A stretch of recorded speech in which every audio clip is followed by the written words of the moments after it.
with us now via Skype to talk about the push to engender social change. Joel Rubin, he was Deputy Assistant Secretary of State under President Obama and is currently head of the Washington Strategy Group. And Mr. Rubin, thank you for being here, sir. We appreciate it. You believe the protests are necessary, but when they're hijacked by violence, they become detrimental.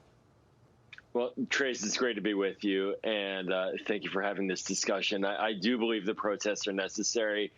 Black lives matter in this country. Racial injustice has been pervasive. It's systemic. Police brutality is real, and we just saw it, and the country is hurting. But we do need to make sure that vandalism is not taking place, and it does undercut the message of the protesters when we have acts of vandalism that do incite police retaliation, which we've seen.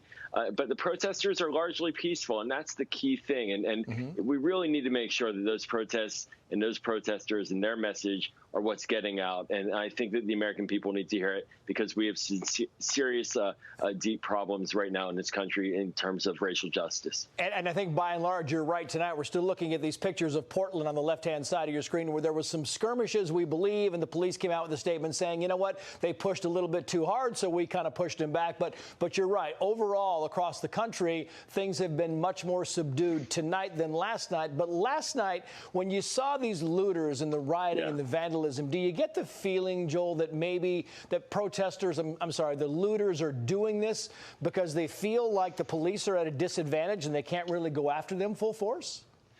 There's a real open question as to what is happening with the looting, and it's critical that we get to the bottom of this, because for two reasons. First and foremost, property should not be destroyed. Nobody should be hurt during these protests. That is not the American way. But second, it does undermine the message of the peaceful protesters who have legitimate grievances. And we as Americans, we all need to be concerned about what is happening right in front of us. You know, there was a stat that I saw today about how in Minnesota, the average income for an African-American family is 50% that of the white American family. And that is just unacceptable. And across the board now, as a result of the pandemic, we're seeing these disparities exacerbated. But we need to understand who is looting. Are they trying to undermine the protests? Are they trying to create just mayhem in general? What is their approach? And we need to focus on them, not just general repression, but really focus on the looters. And what is the agenda? Because, you know, here, I want to play you some sound from the St. Louis police chief. And I believe this soundbite came before last night when some of his officers were shot. I want to play this and then get your response on the other side. Thanks.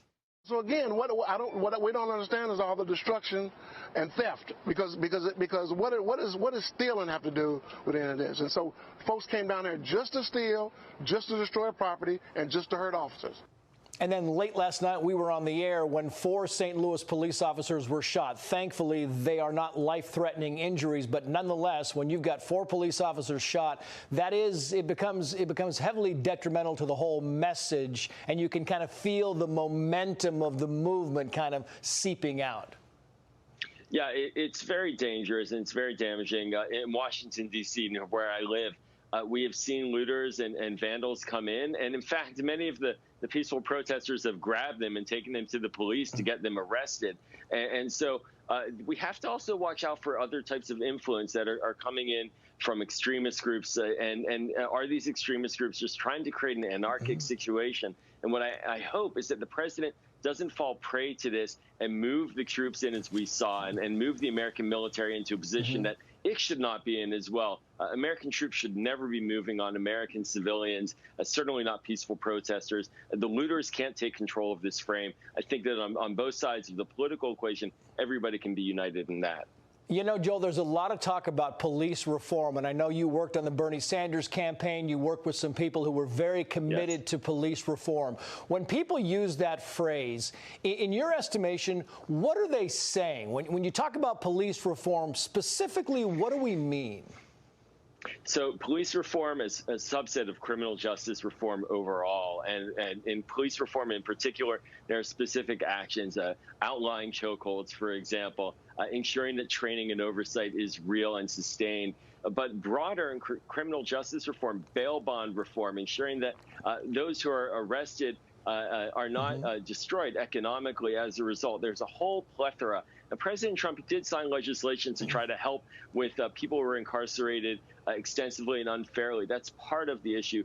But at the end of the day, there really is a racial inequity here that we have to be clear-headed about, that white America in particular, we have to recognize and accept as part of the problem and look inward as much as we do to policies to really start to listen to these communities that are being affected, because it harms these communities extensively. And that's why we're seeing such anger in the street.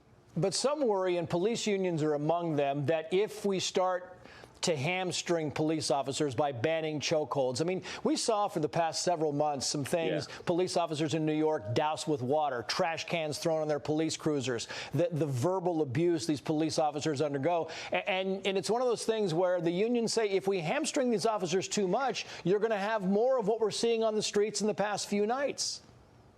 I think that we have to be careful, because hamstringing the police officers doesn't mean that they get to sit with their knee on the neck of an individual for nearly 9 minutes. That is something that we've seen time and again has gone too far. We've also seen a militarization of the police. I work in national security for a number of years. Much of our military equipment has come back home from Iraq and Afghanistan to our police units for a counter-terror mission. And now we're talking about civilian unrest here in the U.S., and they're in many ways treating it as if it's a counter-terror operation when it's not.